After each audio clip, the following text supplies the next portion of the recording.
Hey everyone, I just thought I'd do a video update. It's been forever since I've done a video on my armor that I've been working on.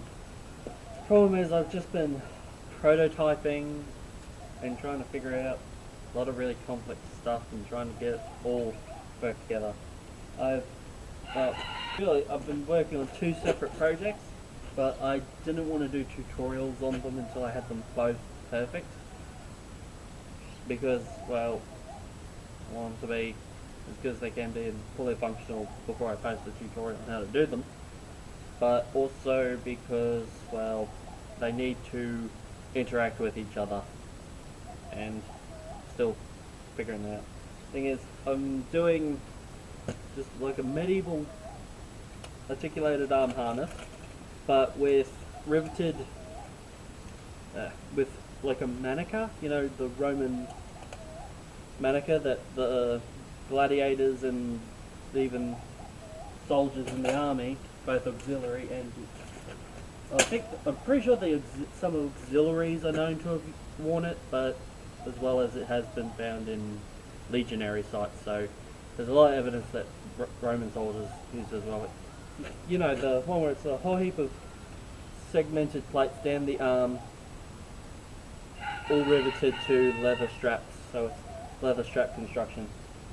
I've got that as a voider in the arm. Now, yeah, I know you use compression articulation.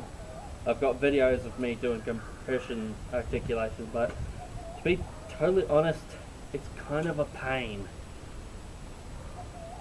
Because it's so fiddly and they've got to be so precise that if they're off by a little bit, it just doesn't really want to work.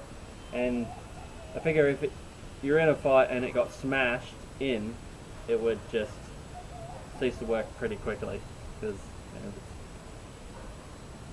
goes one way, it's going to hyperextend and give you a huge gap. If it goes the other way, it's not going to compress and it's not going to let you bend your arm. Also, the actual width of the piece of steel were quite small, which affects their rigidity. So I wanted to try and do it like a Manica, so that it would be on straps, so if they get forced out of shape a little, they'll still work because they're on leather straps and they can still move around. But also because then they can be longer, like deeper, wider,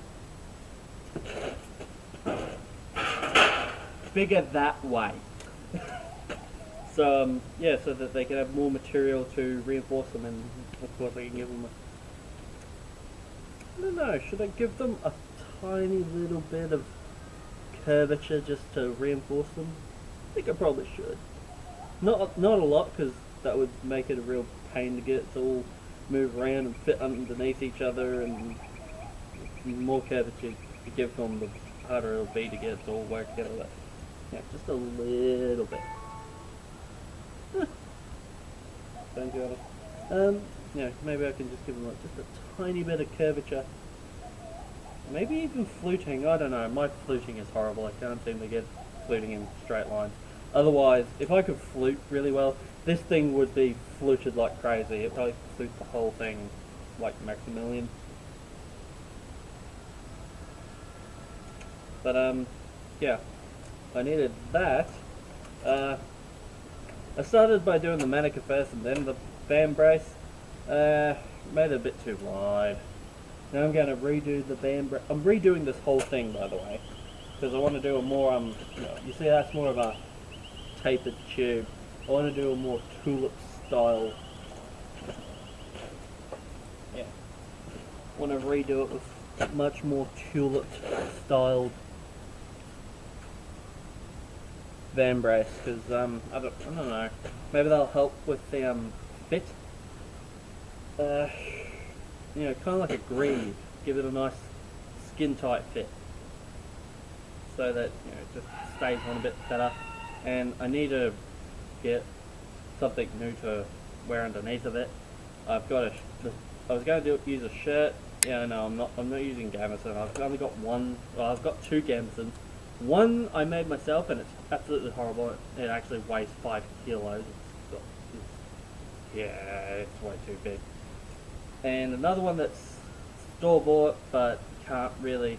It hurts if I go like that at the wrong time, and not very good flexibility.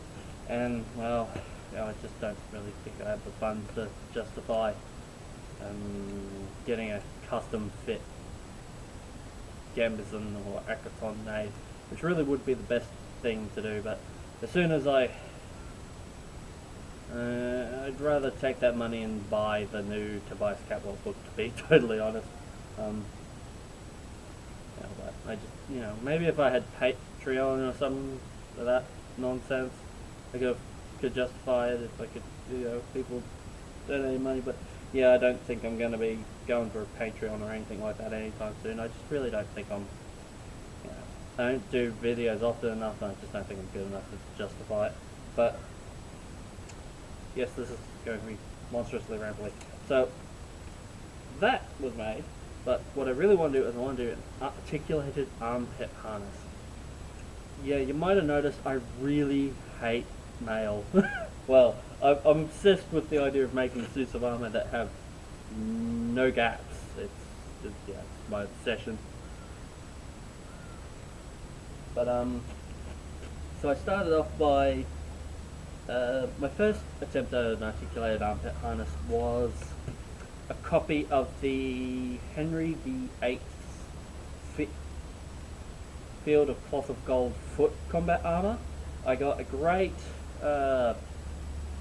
essay written on it back in like the 1910s or the 1920s, and they showed all the different parts, and they showed you how the inside of the armpit works. So yeah, if you can ever get the chance to see it, there's actually plates on the armpit, and it said that was riveted on the front, loose sliding rivets at the back, and I tried that. I'm not that great with sliding rivets. It jams like crazy. So I redid that with leather straps. Works tons better, but I just couldn't get the fit quite right. So I came up with something myself. To have an articulated armpit, suspension is really going to be an issue, which is what I found after doing my second one. I had a lot of trouble trying to suspend that armpit. This is my third one. Basically, it's all leather strap construction, but I've got the articulations going in multiple planes. Really, this is like two parts. There's this part for the body, and this part for the arm. So this all moves around unless you move your arm fine, but all of these let the position of where the armpit is and the shoulder move forwards and backwards. So basically it's like an inverted pauldron, maybe. Would that be a decent name for it? I don't know. But yeah, so got that, and I've got to get, because these are slightly dished, they do kind of change the curvature of my chest and make me wider and more curved. So yeah, I made a mock-up breastplate because, well, so it's going to need to be that gap there, and that part there is going to have to fit the actual curvature of this end. This fits me like a glove when I'm not wearing the outfit. I mean, no straps, no nothing. It's such a nice fit that it actually holds itself on like a greave. But yeah.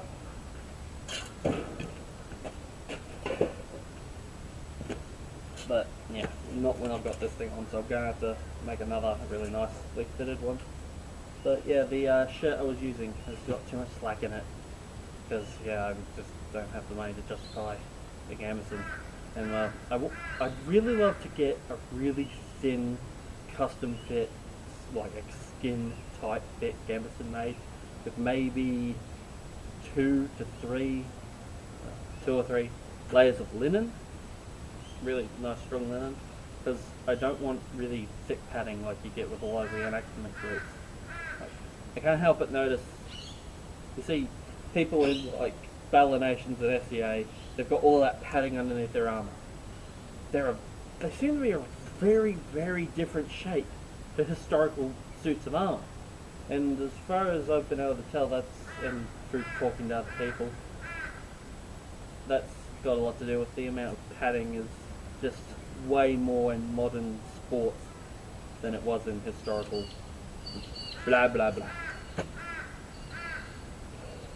What is this, a history lesson? I don't know, maybe I'll do one of those videos of talk about the truth about Dick Anderson, like Shad does, but point out one of the things he missed is, that misconception that people get that a standalone gambeson and something you wear under a plate harness is the same thing. That's, no, they're very different things. I'm here to figure out how to suspend it.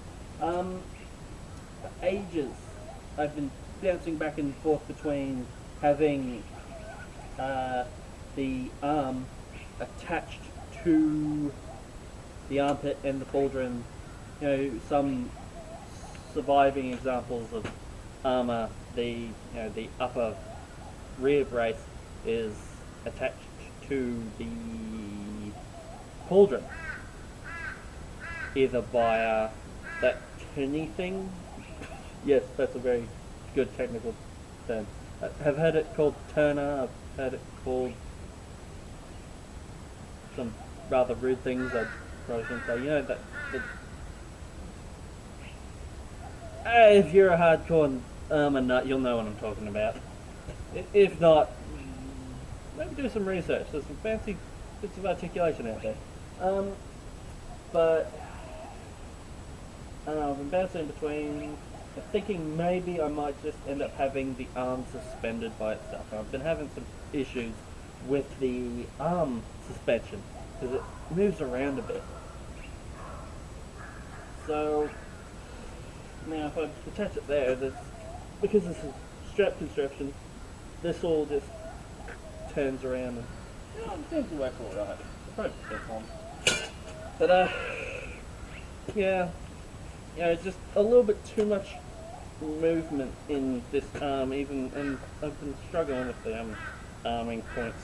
And I think a lot of the problem is because there's too much give in the shirt that I was using. So I've got an old shirt that's really skin tight from I really need to go back to this strap. So yeah, it articulates alright. Not entirely. I don't know if I'm happy with it, but like I said, I decided I'm gonna try and redo a whole thing. Actually, yeah, but if you bounce up and down, and it just slides down, and now I have no wrist. So, I'm redoing the whole thing. Man, this is just a massive waste of yes, I spend so much time armoring, just redoing the same thing. But, yeah. That's what you're basically looking at. And I want to get it in nice and tight so you can fit breastplate, so you can have a breastplate. Yeah, probably gonna have some kind of like leather trim around there so that I can arm it to a little bit further into the chest, so it's held in really tight in that plane.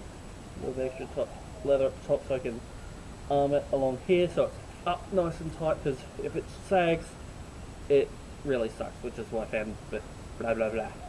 Is anyone even watching this still? I doubt it. Yeah, never mind. I'm doing this more so yeah. Shut up, Adrian.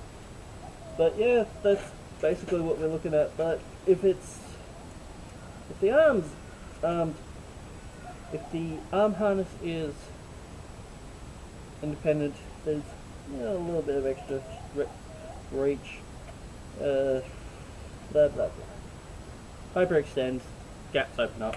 So, gonna redo the arm, get it really nice and tight fit. Redo it, get it like skin tight. Gonna shrink these lanes in the Manica voider for the arm. they're smaller. Probably going to have an entirely enclosed upper rear brace. And still haven't decided if I'm going to be having that suspended individually or somehow attached to the armpit or cauldron. I tried doing a sliding rivet attachment for the two, but yeah, my sliding rivets just jam horribly. But yeah, blah blah blah, that's what I'm up to.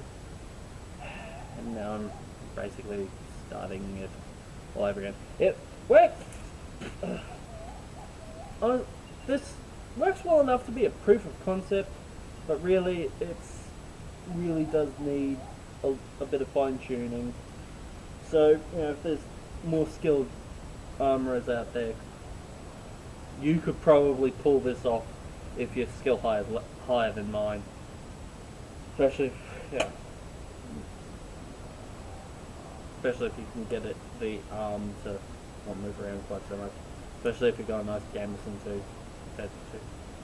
So, yeah, just thought I'd share.